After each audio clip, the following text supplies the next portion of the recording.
आप सभी का बहुत-बहुत धन्यवाद। आप सभी का स्वागत है जवाहर नवोदय विद्यालय की प्रवेश परीक्षा की कक्षा में। आज सबसे पहले मैं आप लोगों को धन्यवाद करना चाहती हूँ, आप लोगों के सपोर्ट के लिए। आप लोगों ने जो सपोर्ट किया है और ये बहुत खुशी की बात है कि आप लोगों को हमारा पढ़ाई आपको समझ में आ रहा है और बहुत सारे बच्चे कमेंट भी कर रहे हैं और कुछ बच्चों ने ये भी कहा है कि मैम लाइव क्लास लीजिए, तो उसके लिए हम बताना चाहते हैं कि लाइव क्लास होंगी और हम इसलिए आप लोगों को लाइव क्लास नहीं अभी तक दे रहे थे, रिकॉर्डेड क्लास दे रहे हैं, क्योंकि हमें ऐसा लगता है कि हमारे साथ जो बच्चे जुड़े हुए हैं, वो ग्रामीण परिप्रेक्ष्य से हैं और वहाँ पर नेटवर्क का प्रॉब्लम होता है, नेटवर्किंग सिस्टम का प्रॉब्लम होता है। इसलिए हमने सोचा कि शायद वो क्लासेस वो सही से नहीं ले पाएँगे और फिर वही उन्हें तो देखना ही पड़ेगा दोबारा। तो इसी वजह से नहीं किया था, लेकिन फिर भी अगर आप लोगों को कह रहे हैं और अगर और भी बच्चे कहते हैं, तो निश्चित रूप से हम आगे देखते हैं और इसकी सूचना अगर ऐसा होगा तो आपको दी जाएगी।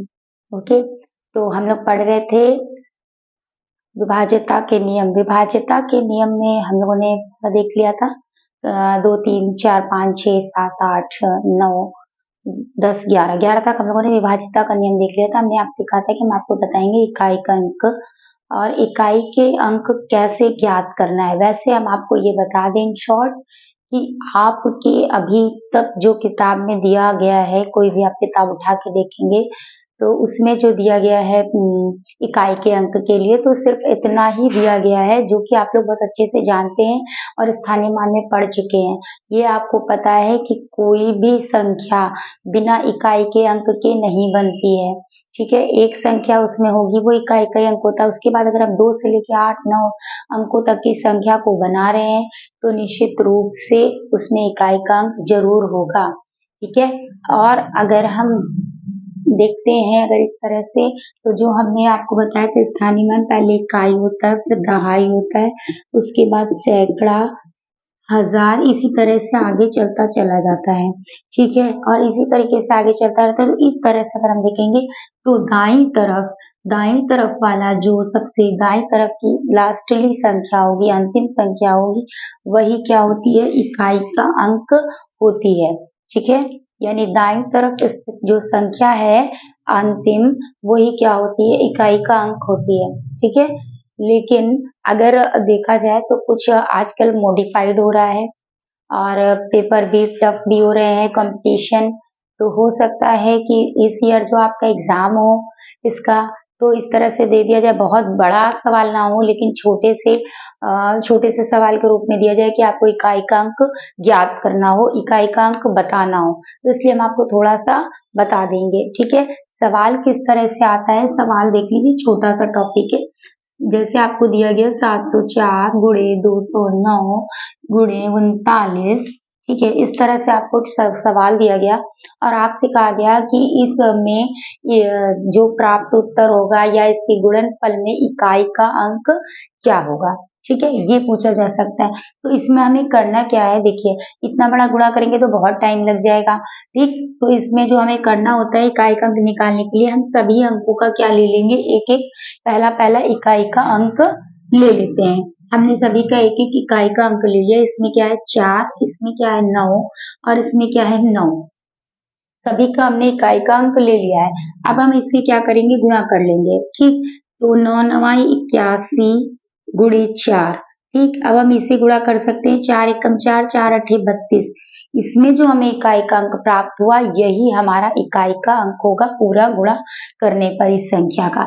अगर हम इसे और आप इजी करना चाहते हैं और सरल करना चाहते हैं तो आप ऐसा कर सकते हैं कि हम जब दोबारा इस जगह पर आ जाते हैं, फिर भी हम 2 अंक से अगर गुणा ना करें और जल्दी निकालना चाहते हैं तो इसका भी हम इकाई का अंक ले लेंगे। इधर तो 4 है ही इकाई का अंक, तो हम इन दोनों का गुणा कर लेंगे। देख सकते हैं कि फिर हमें इकाई का अंक वही मिल रहा है 4, ठीक है।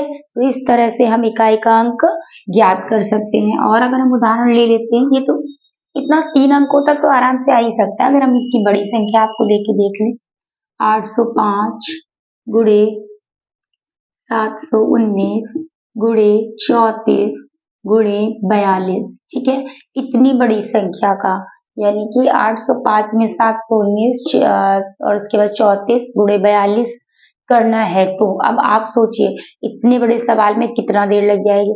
इसलिए बहुत ही इजी है। हमको क्या करना है, सभी संख्याओं का इकाई का अंक लेना है। क्या करना है, इकाई का अंक लेना है। ठीक, इसका हमें इकाई का अंक क्या मिला 5, इसका क्या मिला 9 और इसका क्या मिला 4 और इसका 2। ठीक है, अब हमारे पास देख लीजिए कितना इजी सवाल हो गया ये। ठीक, आप आराम से आप कर सकते हैं। अब आप देखिए 5 9 45 कर लेंगे और इधर क्या कर लेंगे 4 दूना 8। अब फिर वही बात हम कहेंगे, आप चाहे तो 2 अंकों में गुणा कर सकते हैं, लेकिन अगर आप वो भी नहीं करना चाहते हैं तो हम इसका भी क्या करेंगे, इकाई का अंक ले लेंगे और इसमें 8 है ही। तो हमारा इन दोनों को गुणा करने पर क्या आ रहा है 8 5 40, यानी जो शून्य होगा वो हमारा 0 होगा, वो क्या होगा इकाई का अंक होगा। ठीक है, समझ में आ गया होगा। फिर एक सवाल हम और देख लेते हैं। देखिए, जैसे दे दिया गया 36 गुणे 72 गुणे 315 गुणे 4289 गुणे 56 सपोज इट। वैसे इतना बड़ा सवाल आपके में नहीं आना चाहिए और नहीं आएगा, लेकिन फिर भी आपको हम ये इतना करके केवल यही दिखाना चाहते हैं। एक तो पहली बात, आपका प्रोसेस आपके दिमाग में बैठ जाए, आपको इसको दोबारा देखना ही ना पड़े, चाहे जितना भी बड़ा आपको गुणनफल दिया गया है। अभी हम देखते हैं, केवल हमको क्या करना है, इकाई का अंक ज्ञात करना है। तो हम क्या करेंगे, सबका हम इकाई का अंक ले लेंगे। इससे हमने लिया 6, इससे 2, इसमें क्या है 5, इसमें क्या है 9 और इसमें क्या है 6। देखिए इसका इकाई का अंक 6 है, इसका 9 है, इसका 5 है, इसका 2 है, इसका 6। अब हमने इसको ले लिया। अब देखिए 6 दूनी 12, 5 9 45 गुणे 6। ठीक, अभी आपको इतना बड़ा है, फिर हम क्या करेंगे, इकाई का अंक ले लेंगे। ठीक है, 2 गुणे 5 गुणे 6। ठीक है, हमने ये ले लिया। अब देखिए 5 दूनी 10 छक्के 60, 0। इकाई का अंक क्या होगा हमारा 0। ठीक है, कितनी भी बड़ी संख्या आ जाए, कितनी भी बड़ी संख्या आ जाए, हमें इकाई का अंक हम बहुत आसानी से इसी प्रकार ज्ञात कर सकते हैं। ठीक है, और मेरे हिसाब से तो आप लोगों को एक बार में ये बिल्कुल मतलब इकाई का अंक ज्ञात करने के लिए हमें क्या करना है, चाहे जितनी बड़ी संख्या दी हो, सबका हमें इकाई का ही अंक ले लेना है और सबको मल्टीप्लाई कर देना है सारी इकाई के अंक को। संख्या बड़ी हो रही है तो हम दोबारा उसको फिर से सबका इकाई का अंक ले लेंगे और गुणा कर देंगे। ठीक है, और जो हमें इकाई का अंक उसमें प्राप्त होगा वही हमारा पूरी संख्या को गुणा करने पर इकाई का अंक होगा। छोटा सा टॉपिक था, अब बस एक टॉपिक और रह गया है, उसे हम आपको कल बता देंगे। वो भी बहुत छोटा सा टॉपिक है, उसे हम कल बता देंगे। फिर हम इस चैप्टर पर आपको अभ्यास प्रश्नावली भी कराएंगे। ठीक है, ओके, तो तब तक के लिए नमस्कार, कल मिलते हैं। जय हिंद, जय भारत।